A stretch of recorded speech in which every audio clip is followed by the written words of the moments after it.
आज Doubtnut app download करें। Doubtnut पर अपने सभी गणित, रसायन विज्ञान, भौतिक विज्ञान और जीव विज्ञान के डाउट्स का करो सफाया।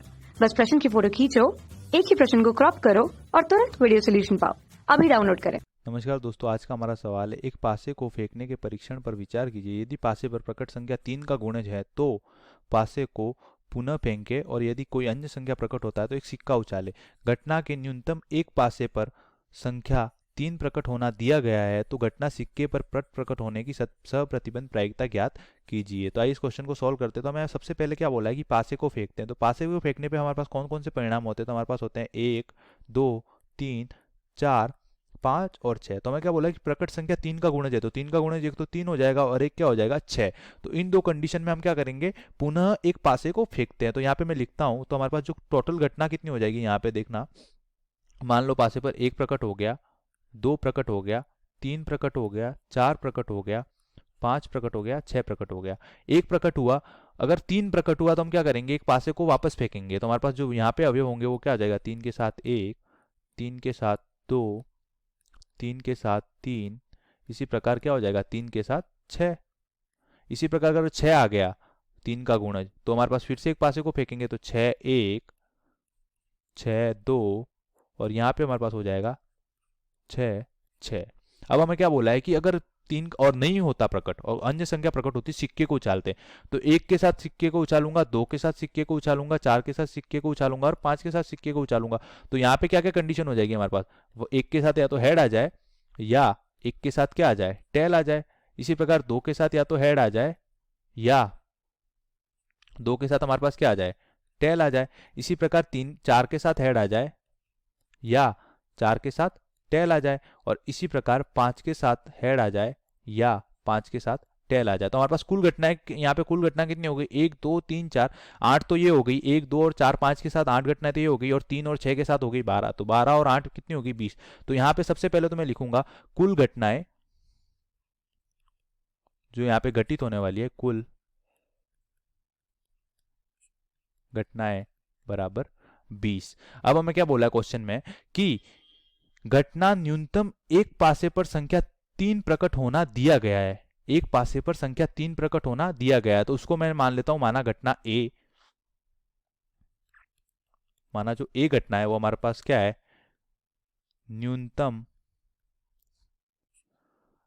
पासे पर, न्यूनतम एक पासे पर संख्या 3 प्रकट होना। तो हमारे पास जो ए की प्रायिकता हो जाएगी, ए की प्रतिदर्श समष्टि हो जाएगी, वो क्या क्या हो जाएगी, 3 कब कब प्रकट होता है, जब 3 का गुणज होता है तभी हम पासे को फेंकेंगे। तो एक तो 3 का गुणज होता है, 3 1, 3 2, 3 3, 3 के साथ 4 भी आएगा, 3 के साथ 5, और लास्ट हमारे पास 3 के साथ 6। और एक 6 के साथ हम जब फेंकेंगे तब हमारे पास क्या आ जाएगा, 6 1 6 2 6 3 आएगा, उसमें हमारे पास 3 होगा, बाकी किसी भी कंडीशन में हमारे पास 3 नहीं होगा। तो यहाँ पे हमारे पास एन ए कितना हो गया, 7। तो हमारे पास पी ए की वैल्यू कितनी होगी, 7/20, क्योंकि टोटल घटनाएं हमारे पास कितनी है, 20। अब हमें क्या बोला है कि ये घटना तो हमें दे रखी है, 3 प्रकट होना दिया गया है, तो घटना सिक्के पर पट प्रकट होने की सप्रतिबंध प्रायिकता ज्ञात कीजिए। तो सिक्के पर पट प्रकट होना की प्रायिकता को मैं बी मान लेता हूं। हमारे पास बी हो जाएगा, सिक्के पर पट प्रकट होना, इसको मैंने क्या मान लिया, बी।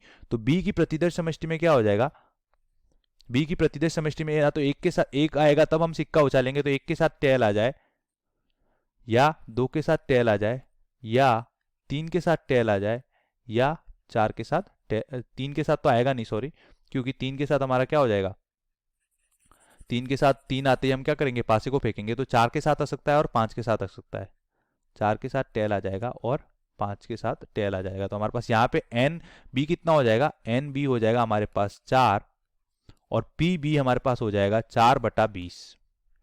अब हमें क्या बोला है कि हमें न्यूनतम 3 संख्या प्रकट होना तो दे रखा है, कि न्यूनतम एक पासे पर 3 संख्या प्रकट होना दे रखा है, मतलब ए दे रखा है, और हमें बी की सप्रतिबंध प्रायिकता क्या करनी है कि हमारे पास सिक्के पर क्या प्रकट हो, पट प्रकट हो। तो इसकी वैल्यू क्या हो जाएगी, पी ए इंटरसेक्शन बी बटा पी ए। पी ए की वैल्यू हमें पता है, हमें ए इंटरसेक्शन बी निकालना, तो ए इंटरसेक्शन बी क्या आएगा हमारे पास, ए क्या है हमारे पास कि 3 प्रकट होना पासे पर, और बी क्या है हमारे पास कि पट प्रकट होना। तो आप देख सकते हो कि जब जब हमारे पास 3 प्रकट हो रहा है, यहाँ पे कुल प्रतिदर्श समष्टि में ही देख लो आप, जब जब हमारे पास 3 प्रकट हो रहा है, 3 1 3 2 3 3, उस समय हमारे पास एक भी हेड नहीं आया, यहाँ पे भी 3 प्रकट हो गया तो हेड नहीं आएगा, तो हेड अब मतलब टेल नहीं आएगा, मतलब चित्त नहीं आएगा।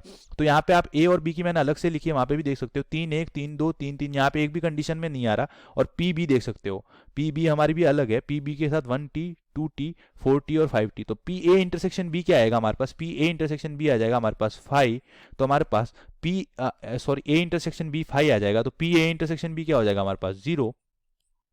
तो हमारे पास पी बी अपॉन ए की वैल्यू कितनी हो जाएगी, पी बी बटा ए की वैल्यू हो जाएगी हमारे पास 0 अपॉन पी ए। तो 0 को किसी भी संख्या से डिवाइड करते हो हमारे पास मान कितना आएगा 0, तो हमारे पास यहाँ पे सप्रतिबंध प्रायिकता का जो मान होगा वो कितना आ जाएगा 0 की घटना हमारे पास ए घटित हो रखी है, मतलब पासे पर न्यूनतम 3 संख्या प्रकट होना दे रखा है, और हमें बी निकालना है, बी क्या है पासे पर सिक्के पर चित्त प्रकट होना, तो उसकी प्रायिकता कितनी होगी 0। धन्यवाद। कक्षा 6वीं से 12वीं से लेकर नीट, IIT, JEE वो एडवांस के लेवल तक 1 करोड़ से ज्यादा छात्रों का भरोसा। आज ही डाउनलोड करें डाउटनेट ऐप या व्हाट्सएप करें अपने सारे डाउट्स 8400 400 400 पर।